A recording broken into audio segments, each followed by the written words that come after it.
तो भाई no confidence motion अभी पार्लियामेंट में पास हुआ है। तो इसके बारे में मैं आपको बताना चाहता हूँ कि ये एक्चुअली में होता क्या है।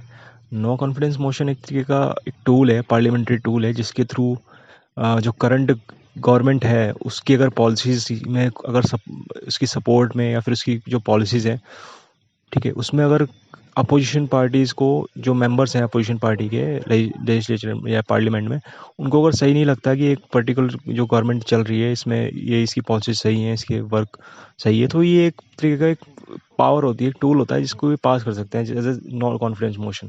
सो नो कॉन्फिडेंस मोशन में क्या होगा कि ये लोगों को एक एक तरीके का ऑप्शन मिल जाएगा कि करंट गवर्नमेंट के अगे जो पॉलिसीज़ हैं उसके उसको चैलेंज करने का। तो क्या होता है, इसका प्रोसेस कैसे फॉलो होता है।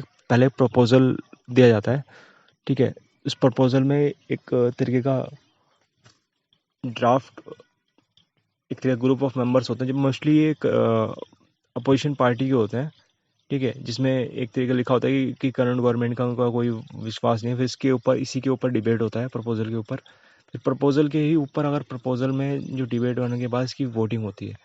वोटिंग में क्या होता है, वोटिंग में अगर मेजोरिटी में नो कॉन्फिडेंस मोशन की मेजोरिटी में अगर वोटिंग हो जाती है, ठीक है, तो जो करंट गवर्नमेंट होती है वो डिसॉल्व हो जाती है, या फिर वो डिसॉल्व होकर एक नया इलेक्शन हो जाएगा, या फिर उसमें ऐसा हो जाएगा कि जो पार्टी जो करंट गवर्नमेंट करनी चल रही है उसको रिजिग्नेशन देना पड़ेगा, प्राइम मिनिस्टर को रिजिग्नेशन देना पड़ेगा, उसकी उनकी जगह कोई और प्राइम मिनिस्टर को अपॉइंट किया जाएगा। तो इस तरीके से जो नो कॉन्फिडेंस मोशन है उसको प्रोसेस किया जाता है।